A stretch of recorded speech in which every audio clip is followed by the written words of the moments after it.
ప్రార్థించుటకు మన తండ్రి దేవుని ఆత్మతో సత్యమతో ఆరాధించుటకు చేరువచ్చిన మీ అందరికీ ప్రభువు యేసు నామమున వందనములు తెలియజేస్తున్నాం.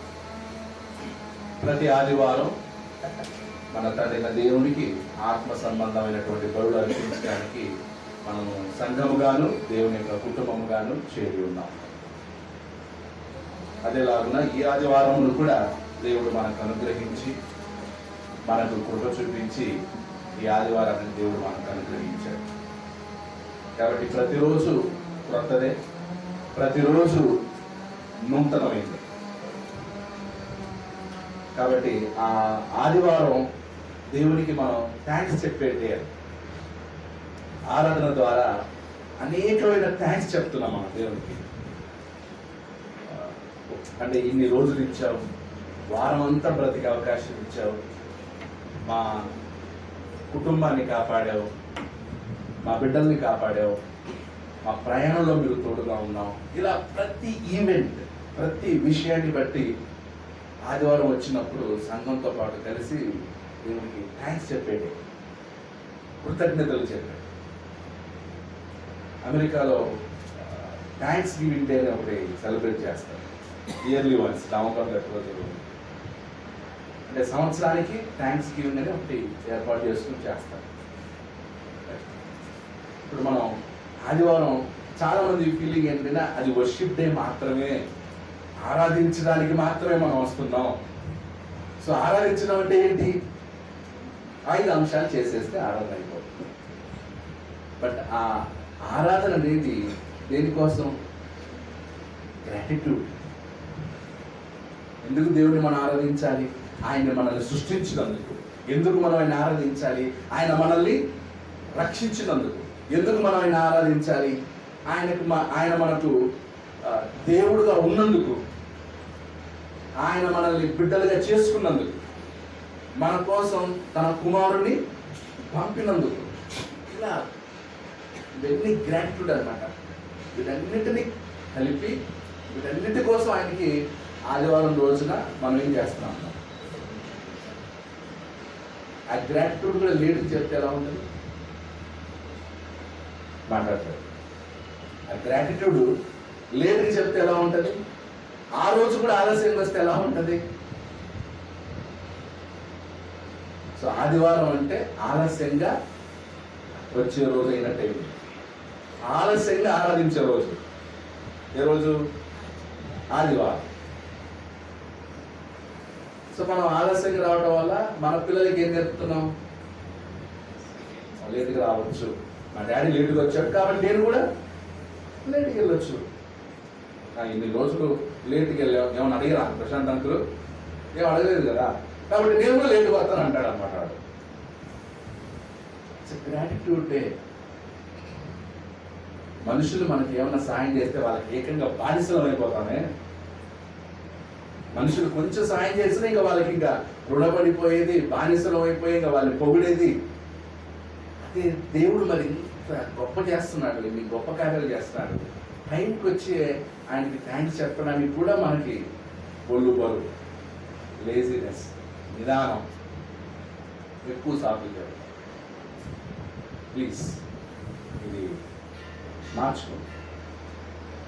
సమయానికి వచ్చి దేవునికి ఏం చేద్దాం? మనం దేవుని ఆరాధించుతాం, దేవునికి ఆత్మ సంబంధమైన పనులను మనం అర్పించుతాం. రైట్. మనం గత అనేక రోజుల నుంచి పాత నిబంధన చరిత్రను చదువుకుంటున్నాం. రాజుల చరిత్ర అయిపోయింది.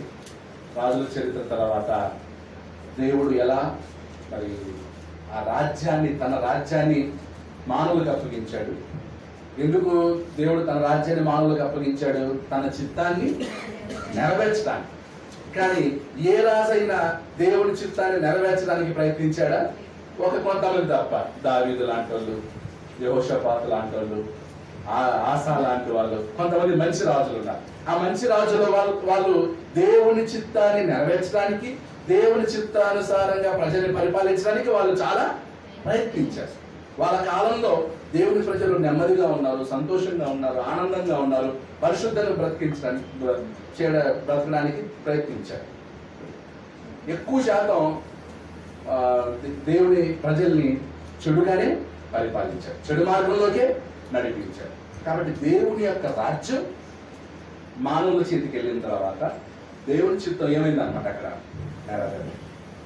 అందుకే దేవుడు ఆత్మ సంబంధమైన రాజ్యాన్ని ఏం చేయబోతున్నాడు అన్నమాట, స్థాపించబోతున్నాడు.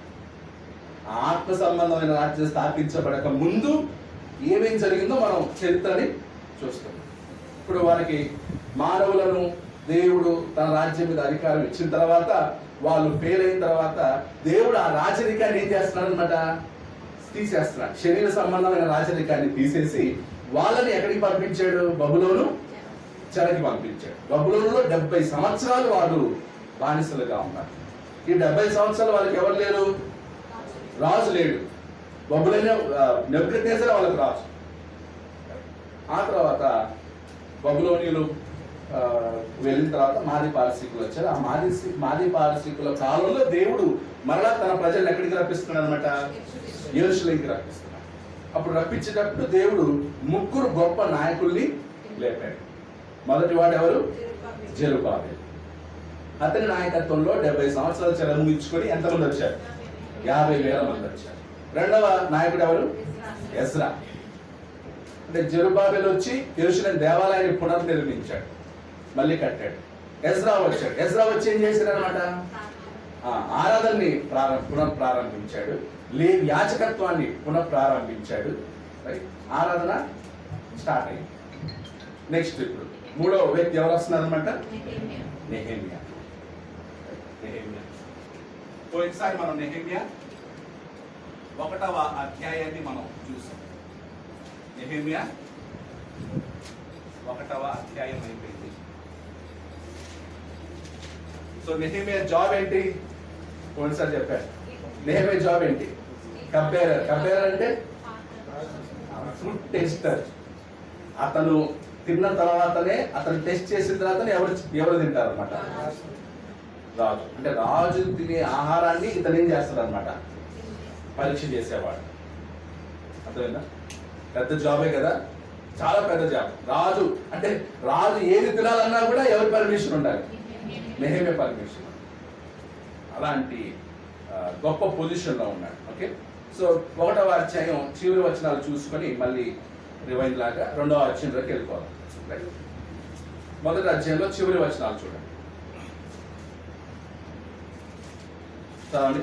యెహోవా చెవియొగ్గి నీ దాసుడైన నా మొరను నీ నామమును భయభక్తులతో ఘనపరచుట. యెహోవా చెవియొగ్గి నీ దాసుడైన నా మొరను నీ నామమును భయభక్తులతో ఘనపరచుట యందు ఆనందించు నీ దాసుల మొరను ఆలకించి.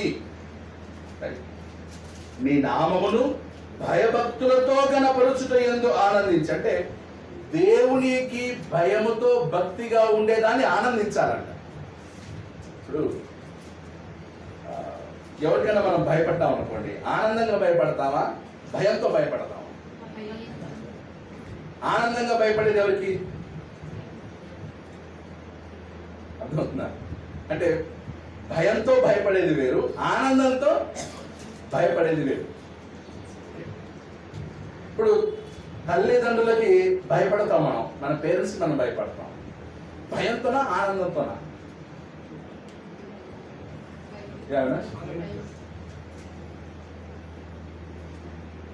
దేవుడు దాన్ని కూడా ఆనందంగా భయపడాలి. ఇదేంటి, దెబ్బలు తగిలినప్పుడు ఆనందించాలంట. అది శ్రమలో ఏం చేయమన్నాడు, ఆనందించాలన్నాడు. శ్రమలో ఆనందించడం ఏంటి? ఇప్పుడు శ్రమలు చదువుతుంటే ఆనందించడం ఏంటి? సో దేవునికి కూడా, దేవుని ఎందుకు భయభక్తులు కలిగి ఉండే వాళ్ళు కూడా దాన్ని ఎంజాయ్ చేస్తూ ఆయనకి భయభక్తులు కలిగి ఉండటం. ఇప్పుడు కొంతమందికి డిసిప్లిన్ నచ్చదు. నచ్చుతుందా? ఒక పర్టికులర్ ఏజ్ వరకు డిసిప్లిన్ అంటే ఇప్పుడు వీళ్ళందరూ కూడా బై ఫోర్స్తోనో డిసిప్లిన్ అంటారు. కొంచెం పెరిగి పెద్ద అయ్యాక వాళ్ళకి ఏముంటది అనమాట, ఇంకా ఫ్రీడమ్ వస్తుంది అనమాట, స్వతంత్రత వస్తుంది అనమాట. ఆ స్వతంత్రత వచ్చినప్పుడు వాళ్ళు ఎలా, ఆ స్వతంత్రత వచ్చినప్పుడు ఎలా ఫీల్ అవుతారు? భయంతోనా ఆనందంతోనా? ఆ డిసిప్లిన్ చిన్నప్పుడు అంటే మేము ఏదో తెలియకున్నప్పుడు మమ్మల్ని మీరు డిసిప్లిన్ చేశారు. ఇప్పుడు పెద్దలు ఇప్పుడు మీరు డిసిప్లిన్ చేస్తారా? నాకు ఐడియాస్ ఉన్నాయి, నాకు ప్లాన్స్ ఉన్నాయి. సో అందరికి నచ్చదు డిసిప్లిన్, కానీ దేవుడు చేసేటువంటి డిసిప్లిన్ ని ఎలా ఎలా తీసుకోవాలి? ఆనందంగా. అందుకే శ్రమలు, శోధనలు ఇలాంటివి వచ్చినప్పుడు మనం ఏమంటున్నాడు అనమాట, పౌలు గారు కూడా ఏమన్నాడు, శ్రమల్లో ఆనందించుతున్నాం. శ్రమల్లో దేవుడు మమ్మల్ని విజయోత్సవముతో ఊరేగించుచున్నాడు అన్నాడు కొరింథీ పత్రికలో. విజయోత్సవం అంట. ఏది?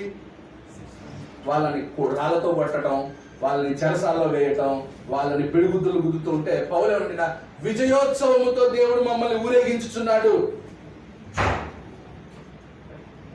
విజయోత్సవం అంటే శ్రమల్ని, బాధల్ని, కష్టాల్ని, దేవుని కోసం నిందల్ని, వీటినన్నిటినీ కూడా పౌలు విజయోత్సవంతో అంటే ఆనందం, Joy.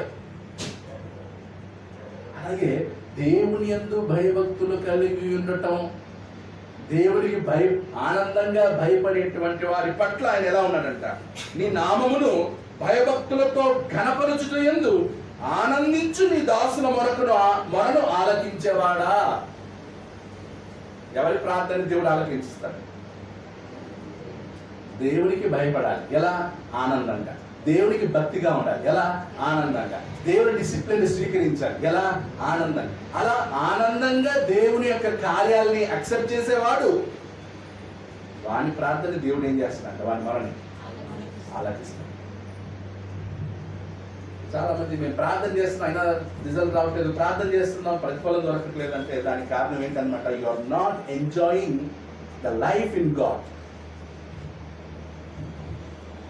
You are not enjoying the life of God's discipline. దేవుని యొక్క శిక్షణలో కొనసాగే బ్రతుకుని నువ్వు ఇష్టపడట్లా. దేవుని ఆశీర్వాదాలు కావాలి, ఆయన డిసిప్లిన్ వద్దు.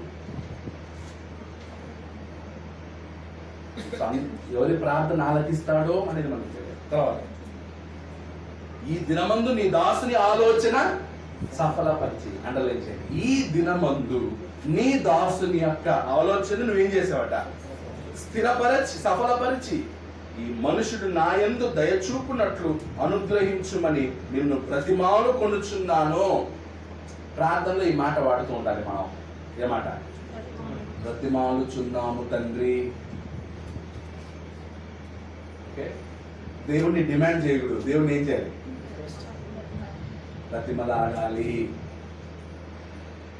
ప్రార్థనలో ప్రతిమలాడాలి. ప్రతిమలాడడానికి డిమాండ్కి చాలా, నాయన నీ చిత్తం అయితే దీన్ని మాకు జరిగించు అని మిమ్మల్ని ప్రతిమలాడి అడుగుతున్నాం దేవా, మిమ్మల్ని ప్రతిమలాడుతూ ప్రార్థిస్తున్నాం నాయన. కొన్నిసార్లు మన ప్రార్థన ఎలా ఉంటే అదేదో దేవుడు మనకు పాస్తున్నట్టు ప్రార్థన చేస్తాం. నువ్వు ఇచ్చేసేనా దేవా, ఇది చేయనైనా, అది చేయనైనా, ఇట్లుంచు ఆయనేమో మనకు బాకీ ఉన్నట్లు. నెహెమ్యా అంతటి వాడు, రాజు ప్రక్కన నిలవబడేటువంటి ఉద్యోగాన్ని పొందినవాడు, దేవునితో ఎలా ఉన్నాడు? ప్రతిమలాడుతున్నాడు. దేవుని యందు భయభక్తులు కలిగి ఉండే దాన్ని ఆనందిస్తున్నాడు.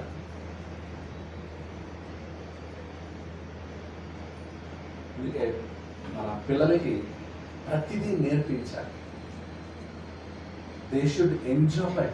దేవుని పాటలు పాడటం ఎంజాయ్ చేస్తూ పాడాలి. సండే క్లాస్ కి ఎంజాయ్ చేస్తూ సండే క్లాస్ లో కూర్చోవాలి, దేవుని వాక్యం నేర్చుకోవాలి. ఏదో బలవంతంతో, అయిష్టంతో, కష్టంతో వాళ్ళకి నేర్పించేటట్లు ఉండకూడదు. దానికి తగినట్లుగా మెటీరియల్స్ రెడీ చేసుకోవాలి.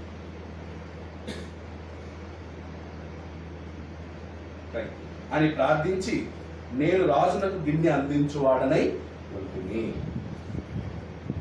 నెహెమ్యా మొదటి అధ్యాయంలో మనం చివరి భాగం చూస్తాం. రెండో అధ్యాయంకి వెళ్దాం. సెకండ్ చాప్టర్, రెండో అధ్యాయం. తరువాత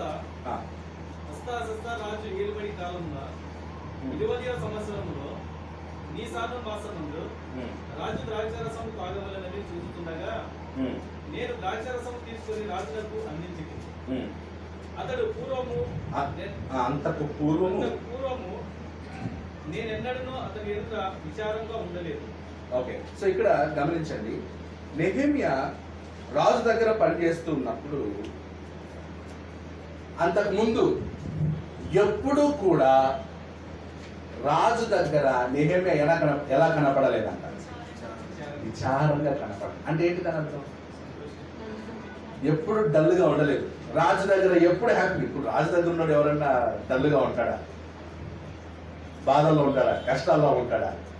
ఫైనాన్షియల్ ప్రాబ్లమ్స్ ఉంటాయి రాజు దగ్గర పనిచేసేవాడికి? అసలు ఉండవు. జీతం, మంచి జీతం, మంచి ఫెసిలిటీస్ ఉంటాయి. సో విచారపడ్డానికి ఏ కారణం లేదు యాక్చువల్లీ నెహెమ్యాకి. కానీ ఇప్పుడు విచారపడుతున్నారు. కారణం ఏంటి? దేవాలయం పాడైపోయింది. సహోదరుడు వచ్చాడు, అతని సహోదరుడు వచ్చి రిపోర్ట్ ఇచ్చాడు కదా, ఫస్ట్ అధ్యాయం స్టార్టింగ్ లో మనం చూసాం. ఏమని? 3వ వచనం. వారు చెరపట్టబడిన వారిలో శేషించిన వారు ఆ దేశంలో బహుగా శ్రమను నిందను పొందుచున్నారు. మరియు యెరూషలేము యొక్క ప్రాకారము ప్రడుదయబడినది, దాని గుమ్మములను అగ్ని చేత కాల్చబడినవని నాతో చెప్పింది. ఈ మాటలు వినినప్పుడు నేను కూర్చుండి ఏడ్చి కొన్ని దినములు దుఃఖంతో ఉపవాసం ఉండి ఆకాశమందరి దేవుని దగ్గర జ్ఞాపకం చేసి. సో అంటే ఒక వార్త నెహెమ్యా ఏం చేసింది అనమాట? బాగా కలవరపరిచేసింది. ఏంటి ఆ వార్త? శేషించిన వారు ఆ దేశములో బహుగా శ్రమను నిందను పొందుతున్నారు. శ్రమను ఏంటి? శ్రమ, నింద. నింద అంటే ఏంటి? షేమ్. ఏంటి ఆ షేమ్? ఇశ్రాయేల్ అంటే దేవుని ప్రజలు పొందుతున్న నింద ఏంటి? నింద ఏంటి? మీ దేవుడు మిమ్మల్ని విడిచిపెట్టేశాడు. ఇన్ని సంవత్సరాలు మీరేం చెప్పుకున్నారు? మా దేవుడే గొప్ప, ఇశ్రాయేలు దేవుడు మాకు దేవుడు ఆయన అని గొప్పగా చెప్పుకున్నారు మీ దేవుని గురించి. ఇప్పుడేంటి? మీ దేవుడు మిమ్మల్ని పట్టించుకోలేదు. మీ దేవాలయం, మీ దేవుని ఆలయం అలా కాల్చబడి యెరూషలేము గోడలన్నీ కూడా పాడైపోయి మీకు ఇంత శ్రమ, 70 సంవత్సరాలు వెళ్ళేసి వచ్చారు. ఇవన్నీ కూడా సూటిపొట్టి మాటలతో ఇరుగు పొరుగు వారు ఏం చేస్తున్నారు అనమాట? దేవుని ప్రజల్ని మాటలతో ఏం చేస్తారు అనమాట? అది సిగ్గు అన్నమాట, నింద. ఇప్పుడు మనం బెంగళూరులో ఉన్నాం. బెంగళూరుకి వచ్చాక ఇన్ని సంవత్సరాల్లో కొంచెం మనం కష్టపడి పని చేసుకొని ఒక స్థితికి రాకుండా లేజీగా సోమరితో అన్నీ ఉన్నాం అనుకోండి. మన ఊరు నుంచి వచ్చిన వాళ్ళు మన పరిస్థితిని చూసి ఏమంటారు? ఏరా బెంగళూరులో సొంత ఊరు వదిలి ఇక్కడికి వచ్చి ఇలా ఉండడానికేనా? అదేదో అక్కడే ఉండొచ్చు కదా, ఇంత పెద్ద ఊరు రావడం ఎందుకు అంటే మనల్ని ఏం చేస్తారు? మనల్ని దూషిస్తారు. అది మనకు ఒక షేమ్ లాగా ఉంటుంది. మనల్ని సూటిపోటు మాటలతో పొడుస్తారు. అలాగే వీళ్ళు బబులోను చెర ముగించుకుని వెళ్ళిన తర్వాత ఏం ఎదురవుతున్నాయి వీళ్ళకి? పూల వర్షంతో స్వాగతాలు కలుగుతున్నాయి వీళ్ళకి. ఓ బబులోను చెర నుంచి వచ్చారు మన వాళ్ళు, చప్పట్లు కొట్టండి అంటున్నారా? ఏమైపోయాడు రా మీ దేవుడు? ఆ నెబుకద్నెజరు వచ్చి దేవాలయం మీద పడినప్పుడు మీ దేవుడు ఏమైపోయాడు? ఏదో మీరేం చేసి ఉంటారు, తప్పు చేస్తారు, అందుకే మీ దేవుడు మిమ్మల్ని ఏం చేశాడు అని ఈ నింద వాళ్ళు భరించలేకపోతున్నారు. నెహెమ్యాతో కలిసిన అతని సహోదరుడు కూడా అదే ఫీలింగ్ లో ఉన్నాడు. లేదన్నా, చాలా నింద, చాలా అవమానం. అది నెహెమ్యా ఆ వార్త విన్న తర్వాత ఎప్పుడు కూడా విచారంగా లేని నెహెమ్యా ఆ వార్త విన్నప్పుడు ఎలా ఉన్నాడంట? విచారంతో ఉన్నాడు. ఇప్పుడు రాజు వచ్చాడు. ఏమిటో చూడండి, 2వ వచనం. కాగా రాజు నీకు వ్యాధి లేదు కదా, నీ ముఖము విచారముగా ఉన్నదేమి, నీ హృదయ దుఃఖము చేతనే అది కలిగినది అని నాతో అనగా రాజు కనిపెట్టేశాడు. ఎవరిది? నెహెమ్యా, నీకేమన్నా జబ్బు ఉందా? లేదు కదా, నీకే జబ్బు లేదు కదా, అయినా ఎందుకు నీ ముఖము విచారంగా ఉన్నది? నీ హృదయ దుఃఖము కదా, హృదయంలో దుఃఖం ఉంది కదా. అంటే మనం ఇంగ్లీష్లో మన face is the index of mind. అంటే మన మైండ్లో మన హృదయంలో ఏముంటాయో దాన్ని బట్టే మన ఫేస్ ఏమవుతుంది అనమాట. ఫేస్లో ముఖ కవలికలు కనిపిస్తాయి అన్నమాట. ఓకే, ఫేస్లో ఏంటి వాడు దొంగ చూపు ఏంటి, వాడి మీద దొంగ చూపు అంటే ఫేస్ ఏంటి ఇంత జలస్ ఇది మొహంలో కనిపిస్తుంది చూడండి. వాడి అసూయ కోపం వాడి మొహంలో కనిపిస్తుంది చూడండి. ఎంత కుళ్ళోడో వాడి ఫేసే చెప్తుంది. అంటే హృదయంలో ఉండేది ఆటోమేటిక్గా ఎక్కడ కనిపిస్తుంది అనమాట. ఇప్పుడు నెహెమియా అక్కడ నిలబడ్డాడు. నెహెమియా నిలబడిన తర్వాత ఇప్పుడు నార్మల్గానే ఉన్నాడు, కానీ రాజుకి కనిపెట్టేశాడు. నెహెమియా, నీ ముఖం ముందులాగా లేదు, నీ ముఖం ఈరోజు క్రొత్తగా ఉంది, చాలా విచారంతో ఉంది. నీ హృదయం లోపల ఏం నిండుకొని ఉంది? దుఃఖము. హృదయంలో దుఃఖం.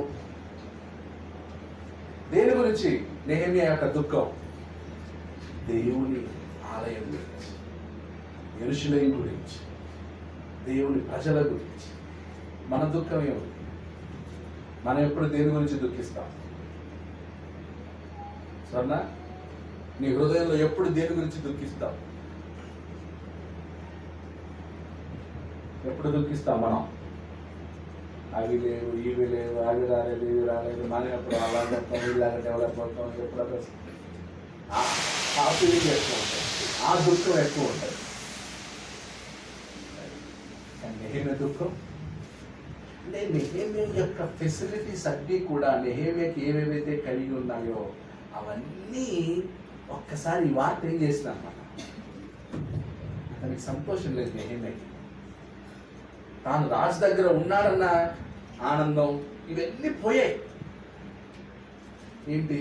నా దేవుని మందిరం శిథిలమైపోయింది, నా దేవుని ప్రజలు, నా సహోదరులు నిందల పాలయ్యారు, శ్రమల పాలయ్యారు. పాడైపోయినటువంటి యెరూషలేము మా అందరికీ కూడా అవమానం, సిగ్గు తీసుకొస్తుంది. నేను బాగున్నాను కదా, బబులోనులో నేను హ్యాపీగా ఉన్నాను. యెరూషలేము లేడు కదా, ఎవరు? నెహెమియా. అంటే నెహెమియా యొక్క దుఃఖం అంతా కూడా దేవుని యొక్క మందిరం. ఈరోజు మన దుఃఖం అంతా దేని గురించి ఉండాలి? మన బలి అంతా దేని గురించి ఉండాలి? సంఘం డెవలప్మెంట్. చర్చ్, సంఘం క్షేమాభివృద్ధి చెందాలి, సంఖ్యలో క్షేమాభివృద్ధి చెందాలి, నాణ్యతలో క్షేమాభివృద్ధి చెందాలి, సంఘానికి భవనం ఉండాలి, సంఘంలో సంఖ్య పెరగాలి, సంఘంలో యాక్టివిటీస్ జరగాలి, సంఘం ద్వారా మిషన్ వర్క్ జరగాలి.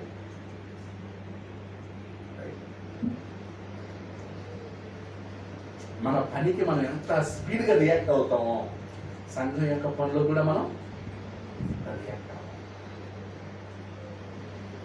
చెప్పండి, ఏం చేయాలి? నెక్స్ట్ ఏంటి? నా పని ఏంటి? నేనేం చేయమంటారు?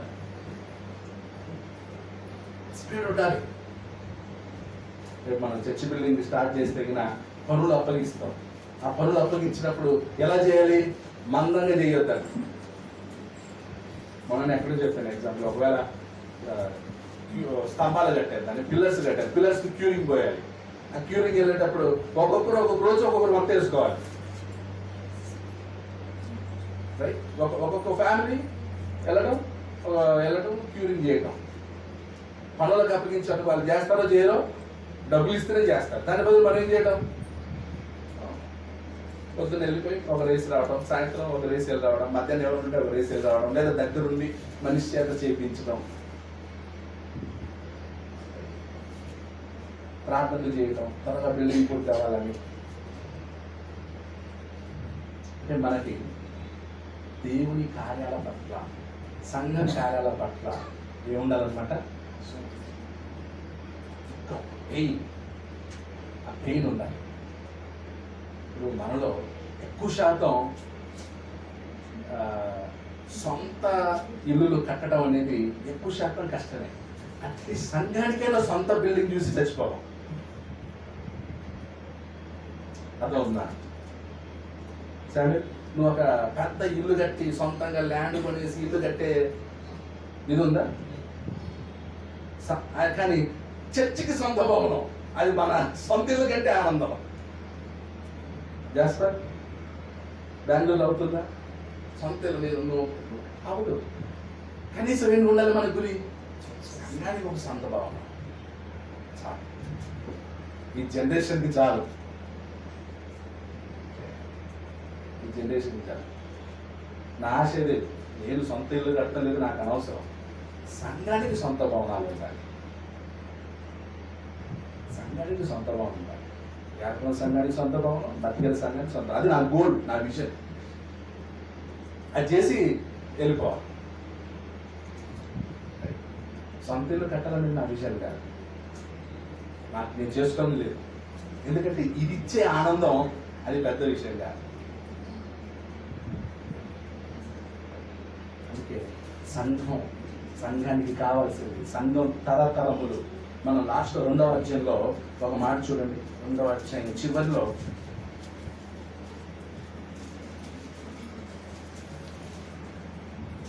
నేహెమ్యా 2వ అధ్యాయం, సరే 2వ అధ్యాయం కాదు, కీర్తనలో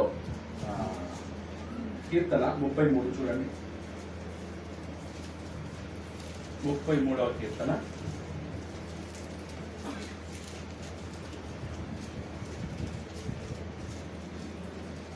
11వ కీర్తనలు 33:11. యెహోవా ఆలోచన అండర్లైన్ చేయండి. యెహోవా ఆలోచన సదాకాలము నిలుచును. ఎవరి ఆలోచన? మన ఆలోచనలు లేకపోయినా పర్లేదు, మన ఆలోచనలు లేకపోయినా పర్లేదు. ఎవరి ఆలోచన సదాకాలం నిలవాలి? దేవుని ఆలోచన సదాకాలం నిలవాలి. మన సంఘంలో ఎవరి ఆలోచన సదాకాలం ఉండాలి? దేవుని ఆలోచన. క్యాపిటల్ సంఘం మన ఆలోచన ద్వారా కలిగిందిగా, క్రీస్తు సంఘం మన ఆలోచన ద్వారా పుట్టిందిగా. ఎవరి ఆలోచన ద్వారా పుట్టింది? మాట్లాడతారు. క్రీస్తు సంఘం ఎవరి ఆలోచన? దేవుని ఆలోచన. మన ఆలోచన మనం ఆలోచిస్తే పుట్టిందా? దేవుని ఆలోచన సదాకాలము నిలుచును గాక. తర్వాత ఆయన సంకల్పములు తరతరములకు ఉండును. ఎన్ని తరాలు? తరతరములకు దేవుని సంకల్పం ఉండాలి. మళ్ళీ తరతరాలు దేవుని సంకల్పం ఉండాలంటే సంఘము తరతరాలు ఉండాలి. సంఘము తరతరాలు ఉండాలంటే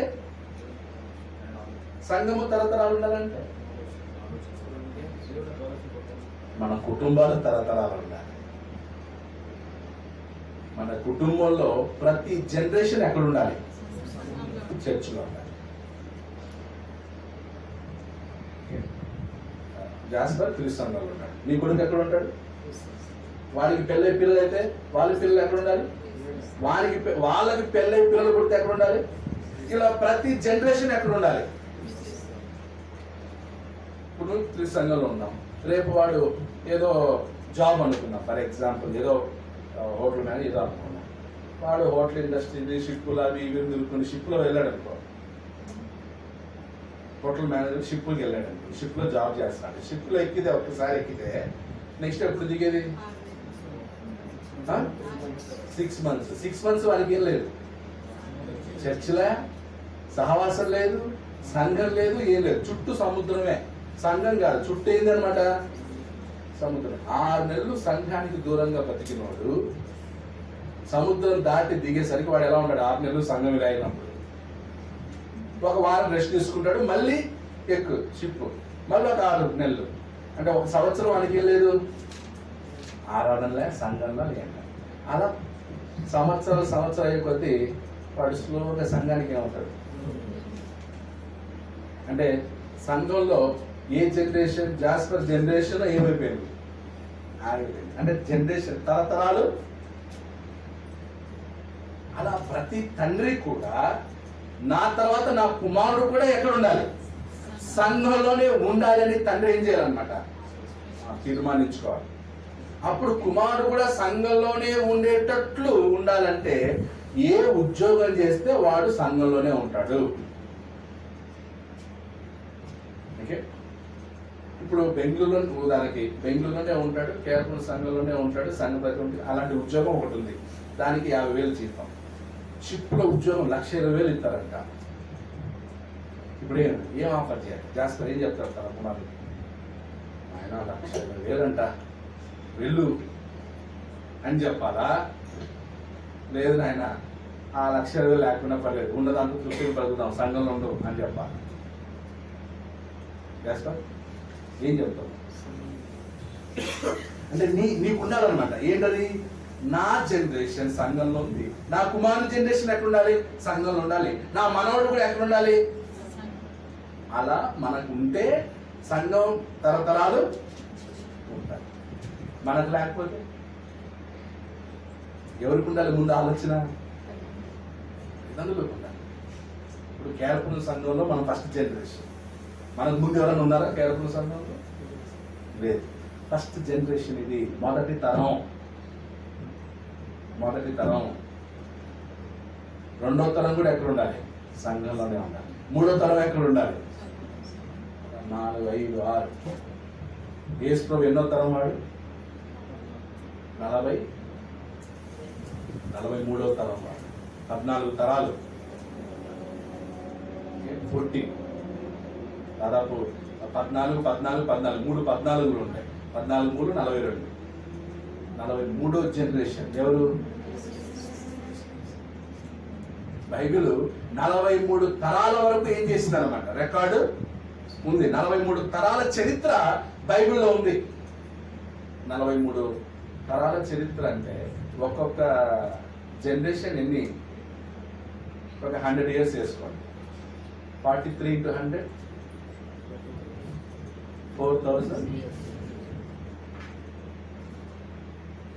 4,300 హిస్టరీ బైబిల్. మనం ఇప్పుడు ఎన్నో జనరేషన్లు ఉన్నాం? First generation.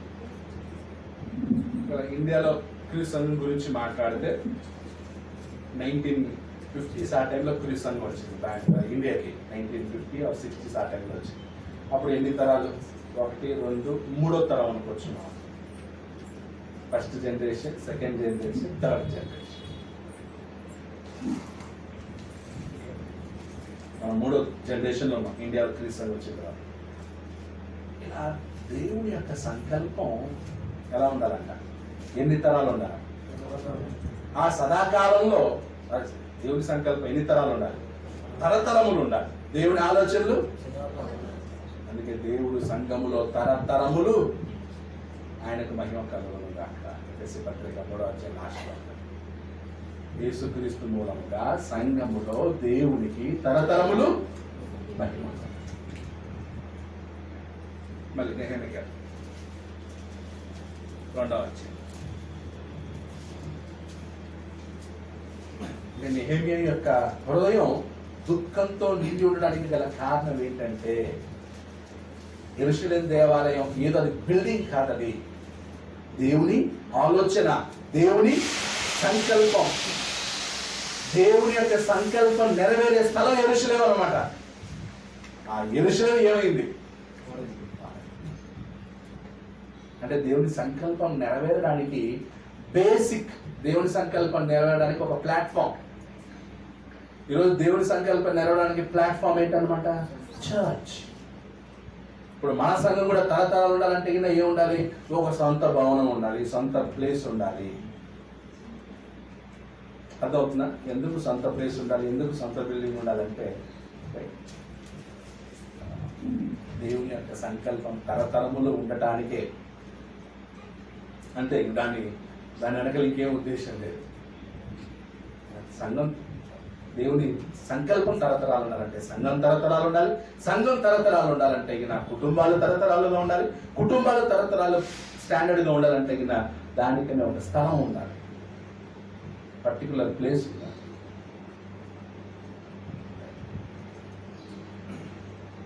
మూడో వచనం. నేను మిగులా భయపడి రాజు చిరంజీవి గాక, నా పితరుల సమాధులందు పట్టణము పాడైపోయి దాని గుమ్మములను అగ్ని చేత కాల్చబడి ఉండగా నాకు దుఃఖము లేకపోవునా అని రాజుతో అన్నాడు. రాజుతో ఏమన్నాడనమాట?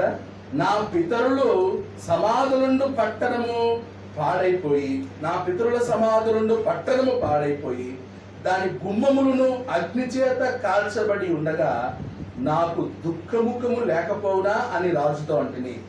నా పితరులుండే సమాధులుండు పట్టణ. ఓకే, అర్థం చేసుకోండి. ఇక్కడ నా పితరుల సమాధులుండే పట్టణం. ఎందుకు అలా మాట్లాడారు?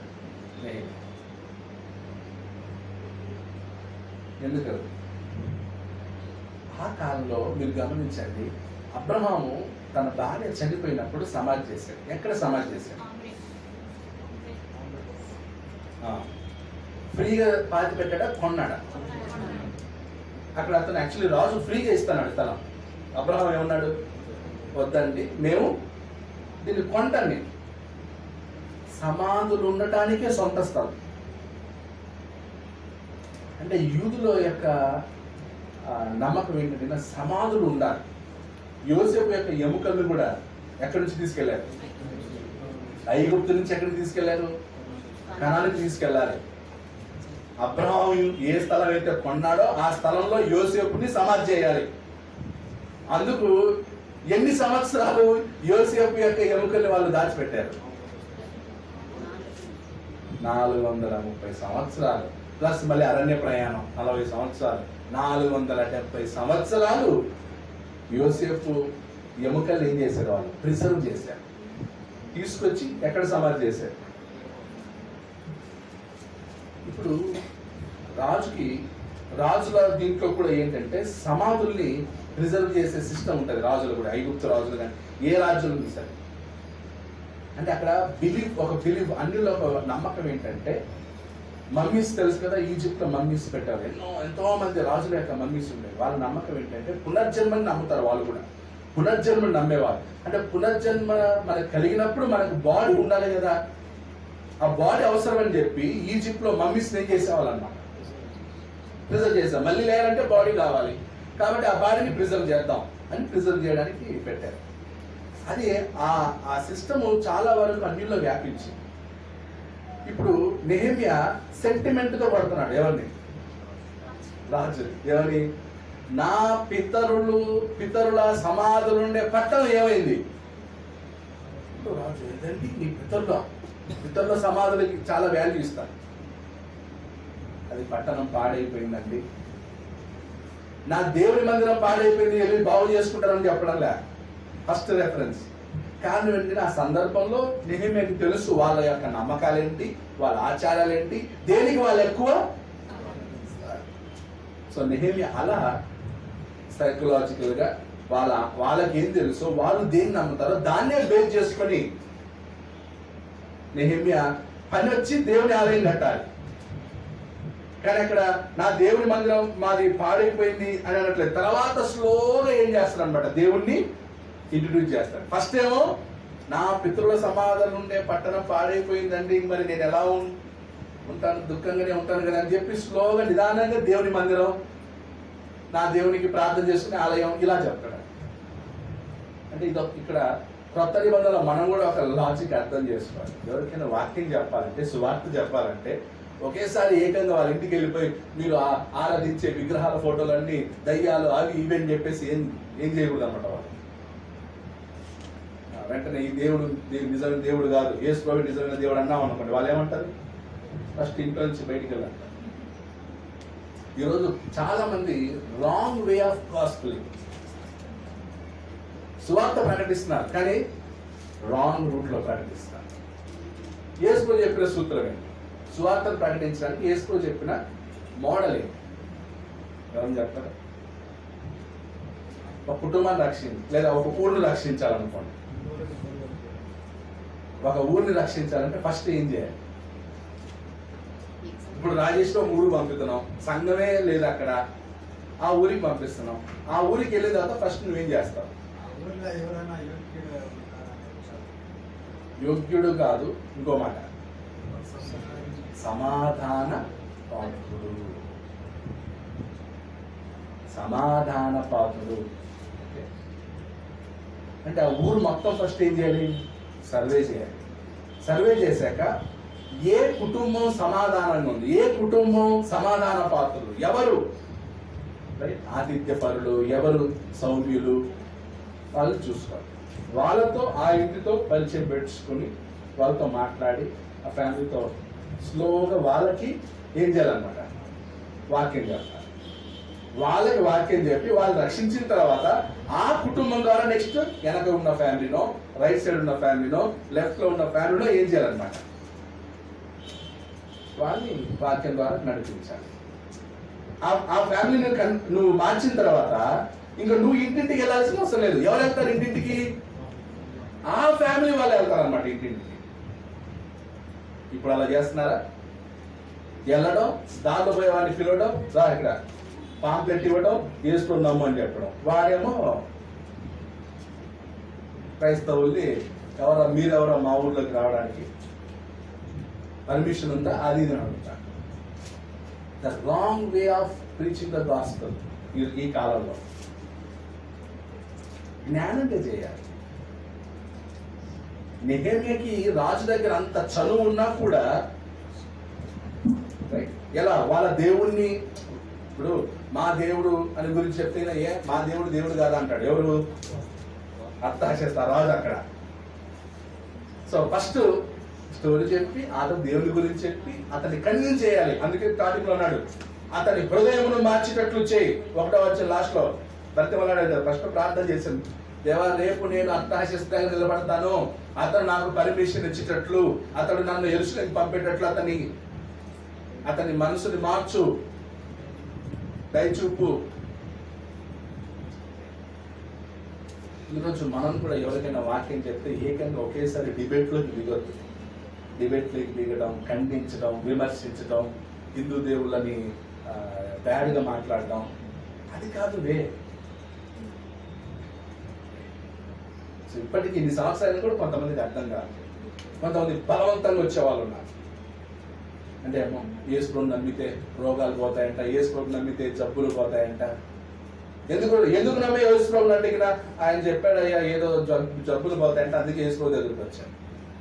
జబ్బులు పోవడానికి యేసుప్రభు దగ్గరికి రావాలా? యేసుప్రభు దగ్గరికి ఎందుకు రావాలి? ఆయన లోక రక్షకుడు అని రావాలి. వాడు చెప్పాలి ఎందుకు యేసుప్రభు దగ్గరికి వచ్చావంటే, నన్ను పాపం నుండి విడిపించిన వాడు యేసుప్రభు, అందుకే నేను వచ్చాను. ఆయన నేను నమ్మితేనే నా పాపాలు పోయేదండి, అందుకే నేను నమ్మాను అని ఎవరైతే కరెక్ట్ ఆ ఆన్సర్ ఎవరైతే కరెక్ట్ చెప్తాడో వాడే ట్రూ కన్వర్షన్, వాడే ట్రూ డిసైపుల్ ఆఫ్ జీసస్. అర్థమవుతుందా? వేసుకొని నమ్మితే నాకు మంచి జాబ్ వచ్చిందండి, అందుకే నేను వేసుకొని నమ్మాను.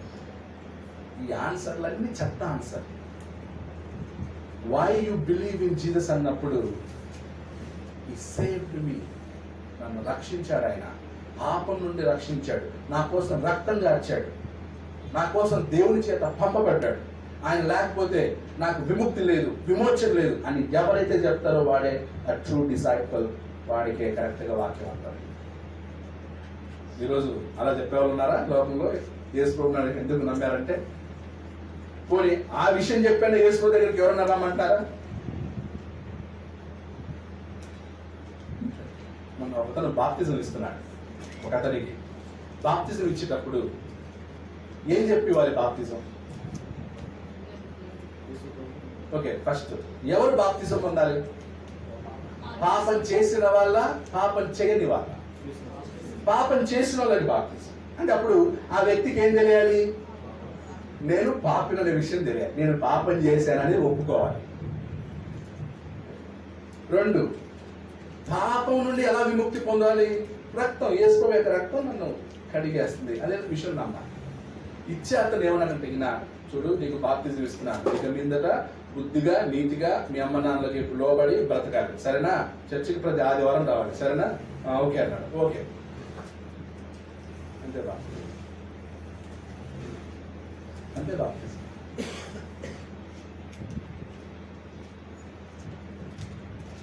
ఎలా అంటే బాప్తిజం ఇచ్చినప్పుడు ఏం చేయాలి? ఓ పలానా సహోదరుడా, నీ పాప క్షమాపణ కొరకై యేసుక్రీస్తు నీ కొరకు ఏం చేశాడు? రక్తం కార్చాడు. ఆ విషయం నువ్వు నమ్ముతున్నావా? ఒప్పుకుంటున్నావా? ఒప్పుకుంటాను. యేసుక్రీస్తు దేవుని కుమారుని ఒప్పుకుంటున్నావా? ఒప్పుకుంటాను. ఆయన శరీరధారి అయి లోకానికి వచ్చాడని నువ్వు ఒప్పుకుంటున్నావా? ఒప్పుకుంటాను. ఇప్పుడు నీకు బాప్తిజం ఇవ్వడం వల్ల, నిన్ను నీళ్ళలో ముంచడం ద్వారా నీ పాపములు ఏమవుతాయి? కడిగి వేయబడతాయి. నువ్వు బాప్తిజం పొంది నీళ్ళలో నుంచి వచ్చాక నువ్వు దేవుని కుమారుడు అవుతావు, దేవుని తండ్రి అని పిలిచే అర్హత నీకు వస్తుంది, దేవుని వారసుడు అవుతావు, సంఘంలోకి నువ్వు ప్రవేశిస్తావు, కొత్తగా జన్మించిన శిశువుని పోలి ఉంటావు నువ్వు బాప్తిజం పొందాక.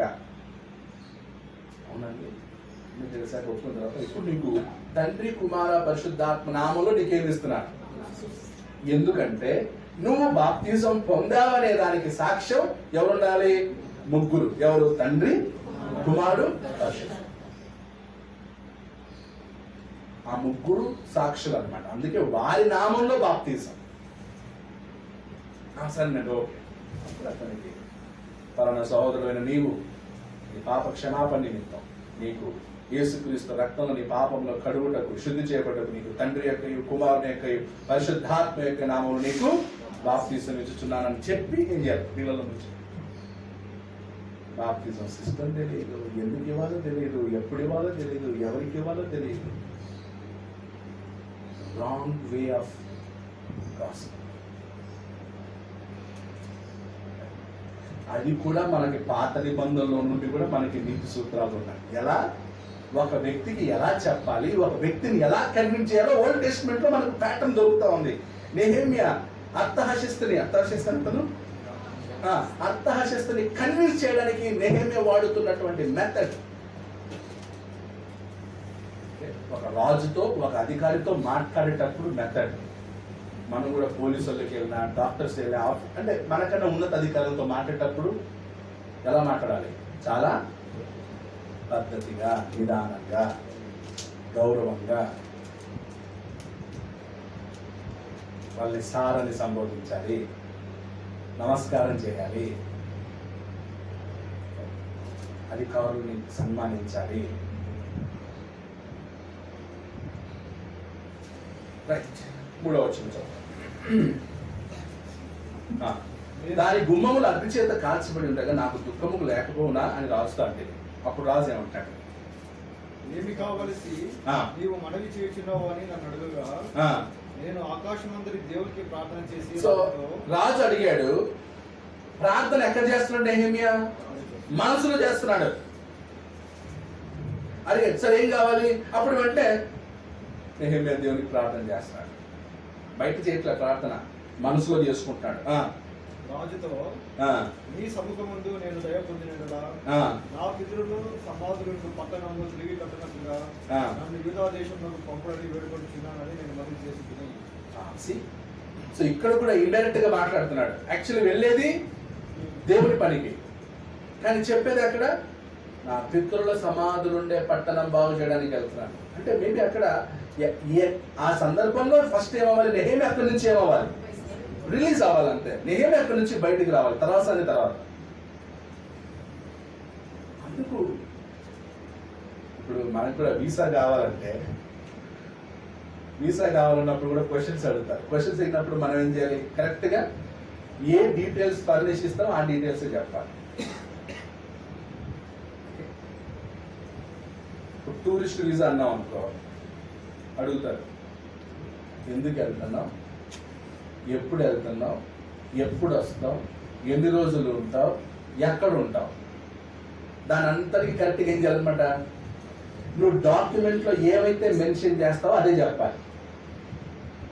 ఒకవేళ 25 నుంచి 30 తారీఖు వరకు నేను వెళ్తానన్నా అనుకో, డాక్యుమెంట్లో ఏమో అలా మెన్షన్ చేస్తాను. ఎన్ని రోజులు ఉంటావంటే యాక్చువల్లీ 25 నుంచి 30 అనుకున్నాను, కానీ ఇంకో 5 రోజులు ఎక్స్ట్రా ఉండి వస్తాను అని అన్నావు అనుకో, వెంటనే ఏం చేస్తారు? Visa reject. నువ్వు ఏ డీటెయిల్స్ ఇచ్చావో అదే చెప్పాలి.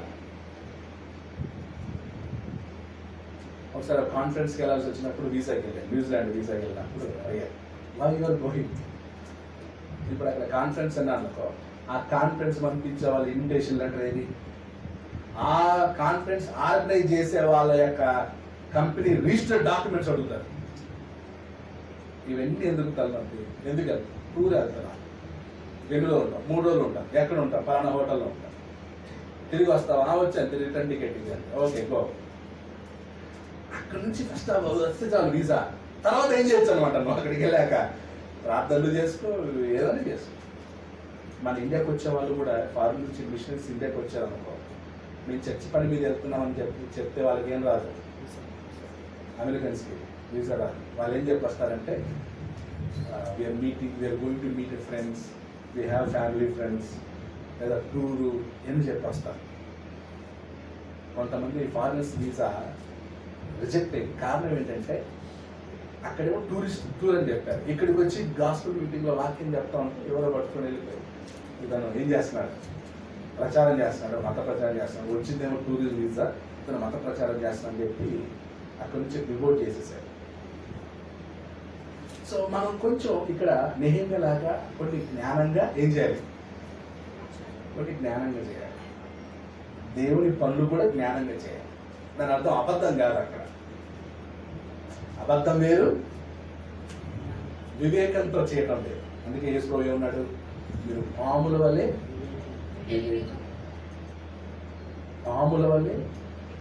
వివేకులై ఉంటుంది, పావురం వల్లే నిష్కపటులై. సో ఇక్కడ నెహెమ్యా రెండింటికి రాజు దగ్గర ఎలా ఉన్నాడు, నిష్కపటంగా ఉన్నాడు. ఇప్పుడు రాజు దగ్గర పర్మిషన్ అడిగే విషయం ఎలా కనిపిస్తున్నాడు, వివేకంలాగా.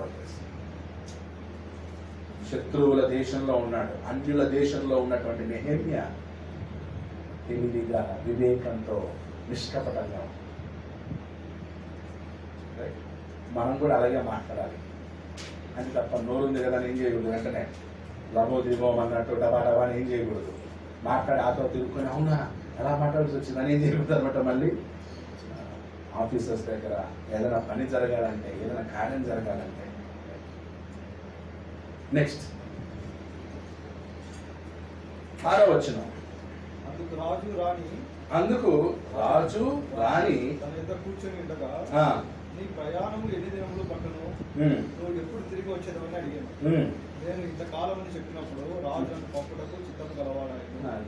ఎన్ని చూడండి, రాజు అడిగాడు కదా, ప్రయాణానికి ఎన్ని రోజులు అవుతాయి, నువ్వు అక్కడ ఎన్ని రోజులు ఉంటావు, మళ్ళీ ఎప్పుడు వస్తావు. దానికి అతను ఏం చేశాడనమాట,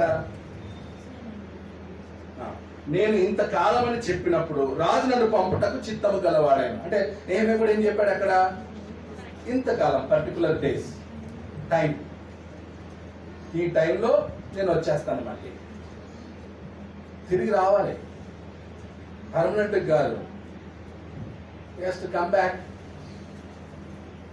తిరిగి రావాలంటే ఉద్యోగం ఉండాలంటే తిరిగి రావాలి. తిరిగి రాకపోతే పరిస్థితులు వేరే, వాళ్ళ ఆధీనంలో ఉంది, వాళ్ళు ఏమైనా చేయొచ్చు నెహెమ్యాని. ఇప్పుడు సురేంద్రరావు వచ్చారు, ఇప్పుడు తిరిగి వెళ్ళకపోయినా పర్లేదు, వాళ్ళు ఏం చేయలేరు. కానీ ఇప్పుడు వాళ్ళు అది వెళ్ళాలి కాబట్టి వచ్చారు, దానికి కావాల్సిన ఏదో ఫెసిలిటీ చూస్తున్నారు, మళ్ళీ వెళ్ళిపోతారు. అక్కడ వాళ్ళు అడుగుంటారు,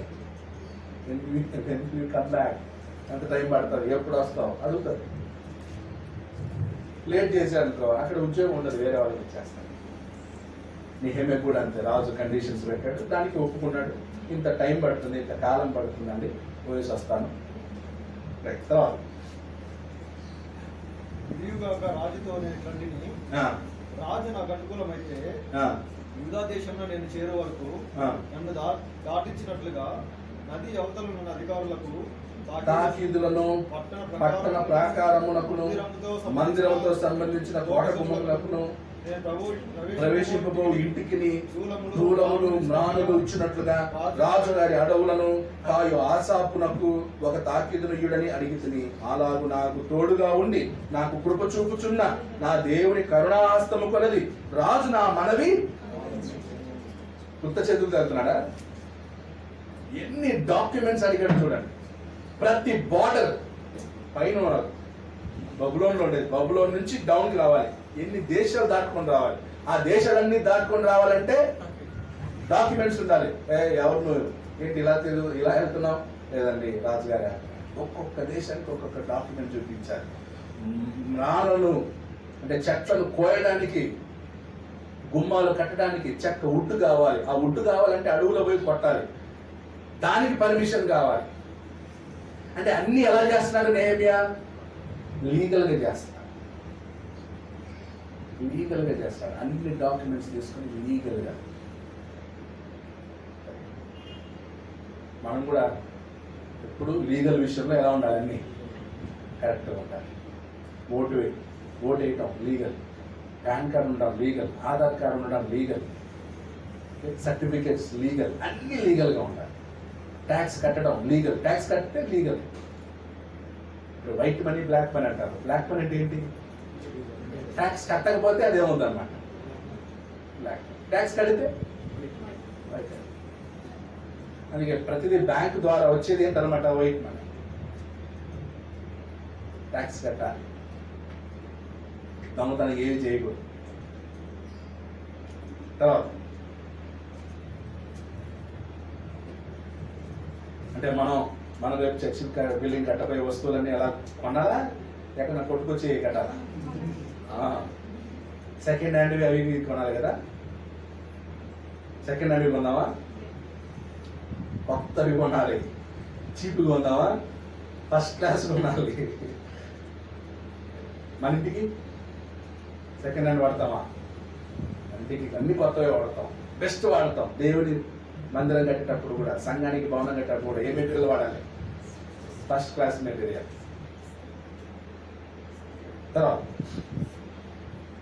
తరువాత నేను నది అవతల ఉన్న అధికారుల ఎదుటకు వచ్చి వారికి రాజు యొక్క తాకీదులను అప్పగించుకుని, రాజు నాతో కూడా సేనాధిపతులను దూరపురోతులను పంపించాను. రాజు కన్విన్స్ అయ్యాడా? కన్విన్స్ అయ్యాడు. అంటే నెహెమ్యా మెథడ్ వర్క్. రాణి కూడా సపోర్ట్ చేసింది, భార్య భర్తలు ఇద్దరు సపోర్ట్ చేశారు. నెక్స్ట్ 10వ ఇట్లా దీని అంతటికి కారణం ఎవరని మెన్షన్ చేశాడు? నా దేవుని కరుణాహస్తము కొలది రాజు నా మనవి అండర్లైన్ చేయండి. నా హస్తము నా వెనకుంది అన్నాడు. ఎజ్రా కూడా అదే మాట అన్నాడు కదా, నా హస్తం, దేవుని హస్తము, దేవుని హస్తము, కృపాహస్తము నా వెనకుంది. దావీదు కూడా ఏమన్నాడు?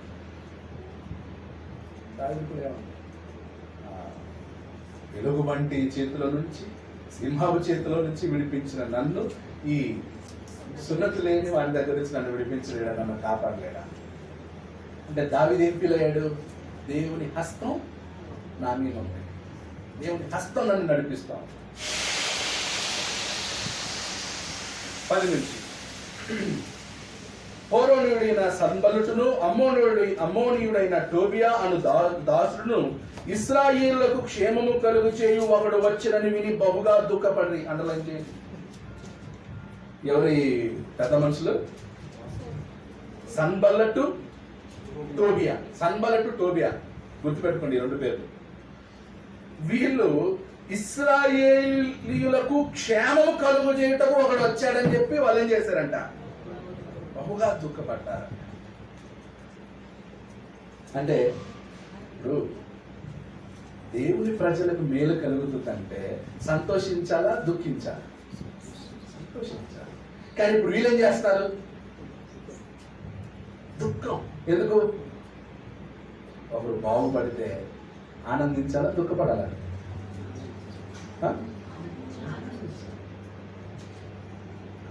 ఎవరో ఒకరు పాపం ఒక వస్తువు కొనుక్కొని ఉంటారు. ఫర్ ఎగ్జాంపుల్ ఎవరో ఒకరు ఉదాహరణకి ఎవరో కారు కొందాం, ఎవరైనా కారు కొనాలనుకుంటారా? నేనా? ఇప్పుడు దానికి యోహాన్ కారు కొన్నాడు అనుకుందాం. యోహాన్కి కారు అవసరం, లేదా ఇమ్మెల్యే గారికి పొసుకోవడం నుంచి వస్తున్నారు. ఇమ్మెల్యే గారికి కారు కొందాం అనుకోండి, ఫ్యామిలీ అంతా ఆరోగ్యం రావడం కష్టపడుతుంటారు కారు. ఇప్పుడు ఇమ్మెల్యే గారికి కారు కొన్నాం అనుకోండి, ఏం చేయాలి మనం అందరం? కొన్నారా కారు? ఏం రాదు, చెప్పనే లేదు. అంటే ఆయన అవసరాన్ని బట్టి పరిస్థితి బట్టి వస్తువు కొన్నాడు. ఇప్పుడు ఏం చేయాలి మనం? కంగ్రాచులేషన్స్ కదా, పాపం మీరు అన్ని ఆలోచించి తీసుకొని ఉంటారు కదా, అంత దూరం నుంచి వస్తున్నారు కదా. ఏది మంచి జరిగినా ఫస్ట్ మన రియాక్షన్ ఎలా ఉండాలి? దుఃఖించకూడదు. దుఃఖిస్తే ఎవరు? సన్బల్లటు టోబియా. టోబియా సన్బల్లటు.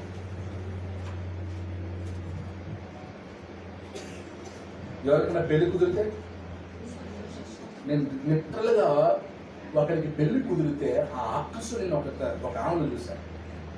ఇలా పెళ్లి కుదిరి పడిన, అవునా అమ్మాయి కుదిరిందా? అవునా అంటే యాక్సెప్ట్ చేయలేకపోతుంది కదా, అక్కస్తో నిండిపోయింది. ఇంత అక్కసేపు ఒకరికి పెట్టుకుంటుంది. కొంతమంది చడగొడతారు కూడా, ఎవరు వాళ్ళ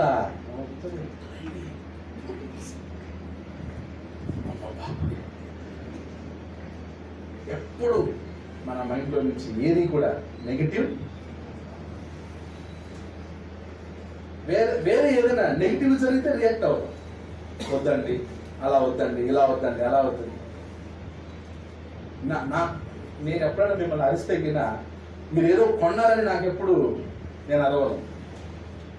తీసుకుంటేనో కొంటేనో, ఇప్పుడు కొంటే కింద అప్పులు తెచ్చేస్తుంది ఎవరు, నేను తిరుగుతానా. కానీ సజెషన్ చేయొచ్చు, ఏమని ఇప్పుడు ఎందుకులే, లేదా తొందరపడ్డావని అలా సజెషన్ చేయొచ్చు అండి. అంతే తప్ప మీరు ఏమైనా చేస్తే కింద నాకు అసలు ఉండదు, జలసి ఉండదు. ఎవరైనా ఏమైనా చేస్తే నా ఫస్ట్ సంబరపడేది నేనే. మా చర్చ్ మెంబర్స్ ఇలా ఇచ్చారు, మా చర్చ్ మెంబర్స్ ఇలా ఉన్నారు, మా చర్చ్ మెంబర్స్ ఇంత ఇది, అది అంత ప్రౌడ్. కానీ ఏమైనా లేటుగా వచ్చినా, 6 గంటలకు లేటుగా వచ్చినా, ఒకవేళ పనులు ఏమైనా జరగకపోయినా అక్కడ కోపం చేస్తాం, అంతే కదా. సో ఈ సంబలుడు టోబియా దుఃఖపడ్డారంట. అంతటి నేను యెరూషలేముకు వచ్చి 3 దినములు అక్కడనే ఉండి రాత్రంతా నేను నాతో కూడా ఉన్న కొందరు లేచితిమి. యెరూషలేమును కూర్చి దేవుడు నా హృదయం ముందు పుట్టించిన ఆలోచనను నేను ఎవరితోనైనానో చెప్పలేదు. ఓకే, ఎవరితో కూడా చెప్పలేదు. అంటే దేవుడు నెహెమ్యాకి ఆలోచన పుట్టించాడట, దాన్ని ఎవరితో షేర్ చేయలేదు. రాజుకు చెప్పాడా? చెప్పలే. వచ్చిన తర్వాత యెరూషలేము ఉన్న వాళ్ళకి చెప్పాడా? చెప్పలేదు. సో దేవుడు నెహెమ్యాకి ఏమైతే చెప్పాడో దాన్ని తన మనసులోనే ఉంచుకున్నాడు. అప్పుడు మరియు నేను ఎక్కి ఉన్న పశువు తప్ప మరి ఏ పశువు నా యొద్ద ఉండలేదు. నేను రాత్రి కాలమందు లోయ ద్వారము గుండా భుజంగపు బావి ఎదుటకిని పెంట ద్వారము దగ్గరకు నువ్వు పోయి పడద్రోయబడిన యెరూషలేము యొక్క ప్రాకారములను చూడగా దాని గుమ్మములు అగ్ని చేత కాల్చబడి ఉండెను. నేను ఒకసారి పాఠం చెప్పాను, గుర్తుందా? యెరూషలేము ద్వారముల గురించి. ఎన్ని ద్వారాలు? 9, 10 ద్వారాల గురించి చెప్పాడు. అందులో నీటి గుమ్మం, గుర్రపు గుమ్మం, పెంట గుమ్మం. పెంట గుమ్మం అంటే చెత్త పడేసే గుమ్మం. అంటే ఆ ఊరంతా కూడా చెత్త అక్కడికే వెళ్ళాలి, ఆ మార్గం గుండానే చెత్త బయటకు పడేస్తారు. సో నెహెమ్యా ఆ పెంట గుమ్మం ద్వారా వచ్చాడు, మెయిన్ యాక్సెస్ లో రాలేదు, పెంట గుమ్మం మార్గం గుండా వచ్చాడు. పడద్రోయబడిన యెరూషలేము యొక్క ప్రాకారములను చూడగా దాని గుమ్మములు అగ్ని చేత కాల్చబడి ఉండెను. తర్వాత నేను బుగ్గ గుమ్మమునకు వచ్చి రాజు కోనేటికి వెళ్ళి తిని గాని నేను ఎక్కి ఉన్న పశువు పోవుటకు ఎడము లేకపోయాను. సో బుగ్గ గుమ్మము నేరోగా ఉంది, పశువు వెళ్ళట్లేదు. అంటే మేబీ గాడిద మీద వచ్చి ఉండొచ్చు, గుర్రం మీద వచ్చే ఛాన్స్ ఉంది. అప్పుడు ఎక్కువ ఏది వాడేవారు? నేను రాత్రి యందు మడుగు దగ్గర నుండి పోయి ప్రాకారము చూచిన మీదట వెనుకకు మరలి లోయ గుమ్మములో బడి తిరిగి వచ్చింది. అయితే నేను ఎచ్చటికి వెళ్ళినది, ఏమి చేసినది అధికారులకు తెలియదు. యూదులకే గాని, యాజకులకే గాని, యజమానులకే గాని, అధికారులకే గాని, పని చేయు ఇతరమైన వారికే గాని నేను ఆ సంగతి చెప్పి ఉండలేదు. అయితే వారితో నేను ఇట్లాంటిని, మనకు కలిగిన శ్రమ, అండర్లైన్ చేయండి వచ్చిన, మనకు కలిగిన శ్రమ మీకు తెలిసి ఉన్నది. యెరూషలేము ఎట్లు పాడైపోయెనో, దాని గుమ్మములు అగ్ని చేత ఎట్లు కాల్చబడినో మీరు చూచి ఉన్నారు. మనకు ఇక మీదట నింద రాకుండా, అండర్లైన్ చేయండి, మనకు ఇక మీదట నింద రాకుండా యెరూషలేము యొక్క ప్రాకారమును మరలా కట్టుదము రండి. మనకు నింద రాకుండా యెరూషలేము ప్రాకారమును, నింద అంటే అవమానం రాకుండా, మనకి అవమానం రాకుండా, అవమానం కలగకూడడానికి వెళ్దాం పద, యెరూషలేము దేవాలయం మళ్ళీ కడదాం, సరే యెరూషలేము ప్రాకారాన్ని మళ్ళీ కడదాం, కాంపౌండ్ వాల్స్. అంటే దేవుని పని ఏదైనా మధ్యలో ఆగిపోతే అదేంటి? నింద, అవమానం. ఇప్పుడు ఎవరైనా ఇల్లు కట్టి మధ్యలో ఆపేస్తే అవమానం. సో దేవుని పని ఏది కూడా మధ్యలో ఆగకూడదు, చేయకుండా వదిలేయకూడదు. దేవుని పని ఏమవ్వాలి? స్టార్ట్ అవ్వాలి, ఫినిష్ అవ్వాలి, అప్పుడు నింద ఉండదు. సో ఇప్పుడు నెహెమ్యా కూడా ఏమంటాడు? Let's finish the work. ఏమంటాడు? ఫినిష్ చేద్దాం, ముగించుదాం. మన చర్చి బిల్డింగ్ కూడా ఏమవ్వాలి? ఫినిష్ అవ్వాలి, కడదాం. దానికి అందరూ ఏం చేయాలి? అందరూ ముందుకు వచ్చి ప్రార్థన చేయడం, దాతులు ఇవ్వడం, అందరూ కలిసి మన చర్చి బిల్డింగ్ కూడా మనం ఫినిష్ చేస్తాం. మధ్యలో ఆపేస్తే నింద. తర్వాత 18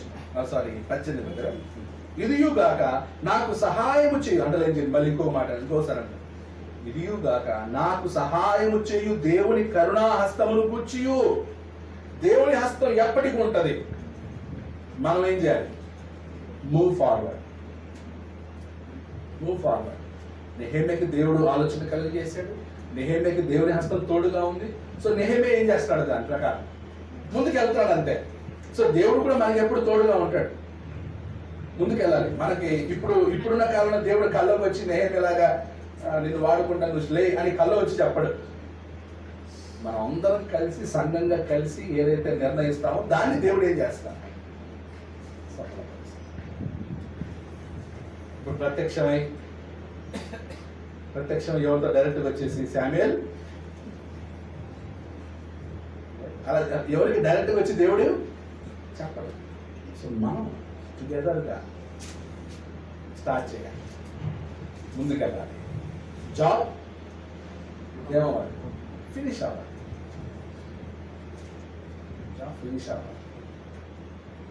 తర్వాత ఇదియుగాక నాకు సహాయం చేయు దేవుని కరుణాహస్తమును గుచ్చియు. దేవుని కరుణాహస్తమును గుచ్చియు రాజు నాకు సెలవిచ్చిన మాటలన్నీ నేను వారితో చెప్పి, అందుకు వారు మనము కట్టుటకు పూనుకొందము రండని చెప్పి ఈ మంచి కార్యము చేయుటకై బలము తెచ్చుకొనిరి. దేవుని కార్యం ఎప్పుడు మంచిది. ఆ కార్యం చేయడానికి ఏం తెచ్చుకోవాలంట? బలం తెచ్చుకోవాలి. నీరసంగా ఉండకూడదు. దేవుని కార్యం గురించి మాట్లాడేటప్పుడు కానీ చేసేటప్పుడు కానీ ఎలా ఉండాలి? బలంగా ఉండాలి.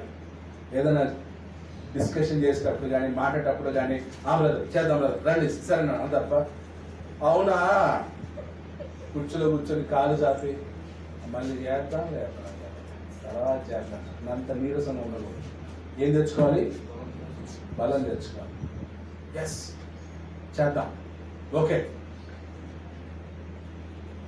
పస్కా పశువుని పాత నిబంధన ఎలా తినవాలి తెలుసా? పస్కా బలిని, పస్కా పశువుని భుజించేటప్పుడు సిస్టమ్ తెలుసా? నడుము కట్టుకోవాలి. అంటే నడుము ఇప్పుడు బెల్ట్ వేసుకుంటాం కదా, బెల్ట్ ఎందుకు? స్టిఫ్గా ఉండడానికి, అంటే అలా ఉండడానికి కదా. బెల్ట్ ఏం చేస్తుంది అనమాట, మనలో స్టిఫ్గా వస్తుంది. ఇంకా పోలీసుల బెల్ట్ చూసారు ఎలా ఉంటుందో? పోలీసుల బెల్ట్ లూజ్గా ఉంటుంది, ఎప్పుడన్నా టైట్గా ఉంటుంది. మిలిటరీ వాళ్ళు కానీ పోలీసులు కానీ బెల్ట్ లేకుండా లేదు, టైట్. అంటే అది బెల్ట్ టైట్ చేసుకోవటం వల్ల స్టిఫ్నెస్, బలంగా ఉంటారు, యాక్టివ్గా ఉంటారు. వాళ్ళు మళ్ళీ ఆ బెల్ట్ లూజ్ చేసేంత వరకు అలాగే ఉంటారు. అలాగే పాత నిబంధనలో పస్కా పశువు తినేటప్పుడు చేత కర్ర పట్టుకోవాలి, నడుము బిగించుకోవాలి, పాదరక్షలు తొడుక్కొని పస్కా పశువుని ఏం చేయాలన్నమాట? బలంతో చేయాలి. మనం లాస్ట్ సపోర్ట్ తీసుకునేటప్పుడు రొట్టె వచ్చిందా, ఒక నిద్రపోతా ఉంటారు. రొట్టె ప్రభు బలంటే నిద్రింది అని నిద్రపోతుంటే లేపు ఆ రొట్టె వచ్చి తీసుకోండి, ద్రాక్ష రసం తీసు లేదు కదా. ఇంకొకరు కాలుగా ఆపుకొని రొట్టెనా, ఇదో ధ్యాస. బలం, యాక్టివ్. సో నెహెమ్యా కూడా ఏమంటున్నా, నెహెమ్యాతో పాటు జనులందరూ ఏమంటారు? బలము తెచ్చుకొని ఆ తర్వాత మనము కట్టుటకు పూనుకొందము రండి అని చెప్పి ఈ మంచి కార్యము చేయుటకై, అండర్లైన్ చేయండి, ఈ మంచి కార్యము చేయుటకై బలం తెచ్చుకొని. మంచి కార్యాన్ని ఎలా చేయాలి? బలంగా చేయాలి. తర్వాత అయితే హోరోనీయుడైన సన్బలుటును అమ్మోనీయుడైన దాష్నగు టోబియా అనేవాడు, వీళ్ళిద్దరు ఉన్నారు కదా. ఎవరు? టోబియా, సన్బలుటు. వీళ్ళ పనిని సీక్రెట్ గా వినడం, సీక్రెట్ గా తెలుసుకోవడం.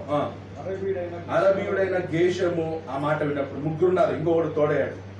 సన్బలుటు, టోబియా, గేషం. ఆ మాట విన్నప్పుడు మమ్మును హేళన చేసి మా పని తృణీకరించి ఏం చేశారంట? ఎవరైనా ఏదైనా పని చేస్తుంటే జోకులు వేయకూడదు, హేళన చేయకూడదు. అది చిన్న పనైనా.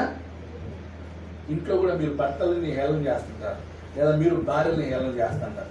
ఏమన్నా సామాన్లు కడుతుంటే ఏంది ఇట్లా నాకు అడిగేది, ఇది కూడా చేసేకి రాదా, ఇది కూడా చేసేకి రాదా, ఇచ్చేది. కానీ కొన్నిసార్లు కొంతమంది భర్తలు భార్యల్ని ఒకలాగా డీగ్రేడ్ చేస్తూ ఉంటారు. మిమ్మల్ని ఎవరైనా చేస్తారు మీ భర్తలు? అలా చేయకూడదు. భర్త భార్య ఏం చేయకూడదు అన్నమాట, డీగ్రేడ్ గా మాట్లాడకూడదు. ఏం ఇది కూడా చేసేకి తెలియదా, ఇది కడగడానికి తెలియదా? అయ్యో, మీరు భర్తలు ఏం చేయకూడదు. మీరు కూడా భర్తలు ఏం చేయకూడదు, హేళన చేయకూడదు. ఏది ఇది కొట్టేకి రాదా నీకు, తింటావు కానీ మీరు మీ భర్తలు ఏం చేయకూడదు, హేళన చేయకూడదు. ఎవరైనా ఏదైనా పని చేస్తే అది ఫినిష్ చేస్తారు, కొంటాం. ఎగతాళి చేయరు, హేళన చేయరు. తర్వాత మమ్మల్ని తృణీకరించి మీరు చేయి పని ఏమిటి, రాజు మీద తిరుగుబాటు చేయుదురా అని చెప్పింది. ఎందుకన్నారు? యాక్చువల్లీ నెహెమ్యా వచ్చి ఏం చేస్తున్నాడు? యెరూషలేము గోడని కడుతున్నాడు. ఇది అఫీషియల్గా ఎక్కడ లేదు కదా, ఎలా మీరు చేస్తారు? అందుకు నేను, ఆకాశమందు నివాసి అయిన దేవుడు తానే మా యత్నమును సఫలము చేయును గనుక ఆయన దాసులమైన మేము కట్టుటకు పూనుకొనుచున్నాము. నెహెమ్యా ఎంత స్ట్రాంగ్ ఉన్నాడో చూడండి. మీరు హేళన చేసినా, ఇంకా నిందలు వేసినా, ఏం చేసినా కూడా మేము మాత్రం ఆకాశమందు నివాసి అయిన దేవుడు తానే మా యత్నం ఏం చేస్తాడు? సఫలం చేస్తాడు. కాన్ఫిడెన్స్, ఫెయిత్, విశ్వాసం, దేవుని మీద ఉంచిన విశ్వాసం. నెహెమ్యా బబులోను నుంచి వచ్చింది ఎందుకు? దేవుని పనిని సఫలము చేయాలి. దేవుని పని.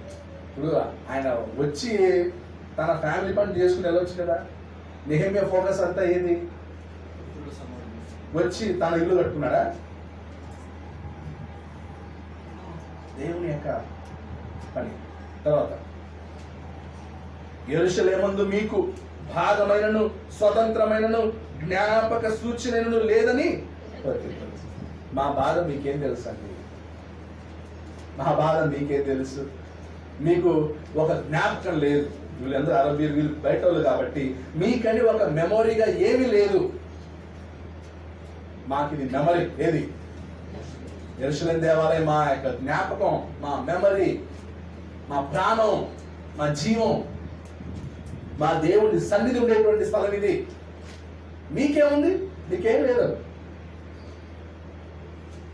దాని గురించి మీకెందుకు వరి అవుతారు? ఇప్పుడు మీ పని మీరు చూసుకోండి. ఇది మాది, మా జ్ఞాపకాలు ఉన్నాయి ఇందులో, మా మెమరీస్ ఉన్నాయి మాకు, మా పితరులు మాకు కట్టించింది. దాన్ని మేము కాపాడాలి, దాన్ని నిలబెట్టుకోవాలి.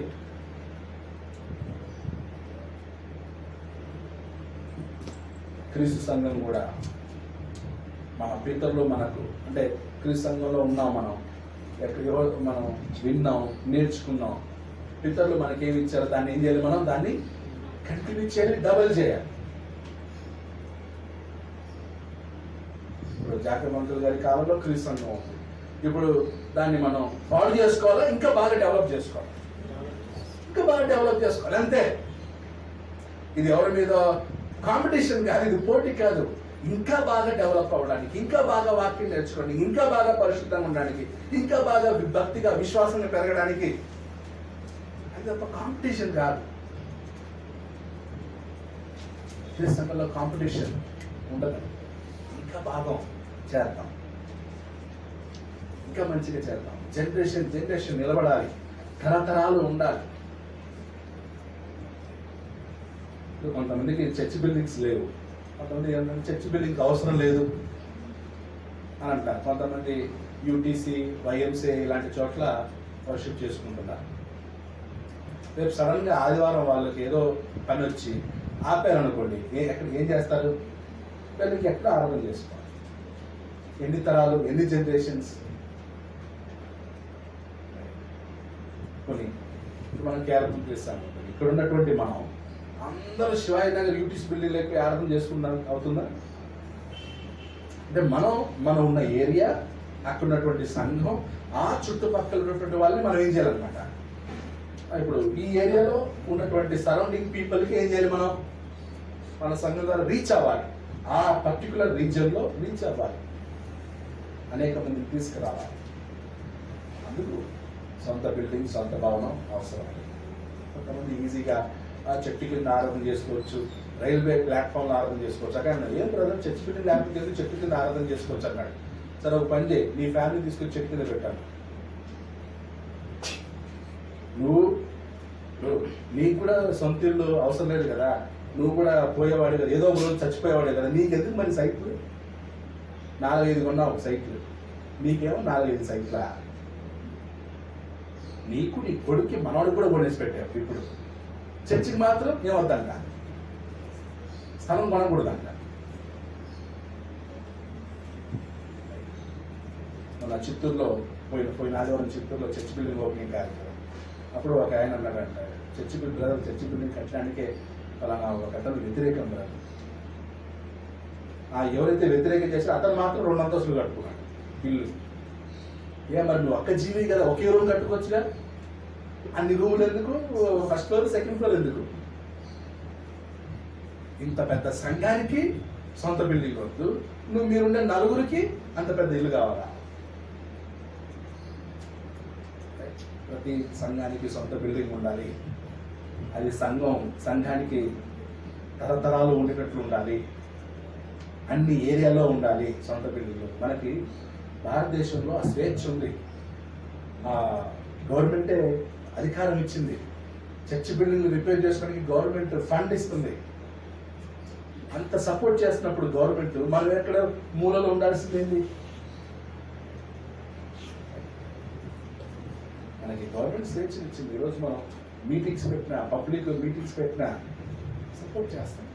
వాడుకోవాలి ఆ ఫ్రీడమ్ని మనం ఉపయోగించుకొని ఇప్పుడున్న టైంలోనే సొంత బిల్డింగ్లు చేయాలి సంఘాలకి. రైట్? సో నెహెమియా మనకు ఒక ఇన్స్పిరేషన్. ఎస్ఆర్నో మాట్లాడలేదు. నెహెమియా మనకి ఏ విషయం ఇన్స్పిరేషన్? దేవుని పనిని చేయటంలో, బలము తెచ్చుకొని పని చేయటంలో. దాని ప్రతి చోట నెహెమియా ఏం మారాడు? దేవుని కరుణాహస్తము. దేవుడు నెహెమియాను లేపినప్పుడు లేచాడు, పుష్ చేసినప్పుడు వెళ్ళాడు, చేయమన్నప్పుడు చేశాడు.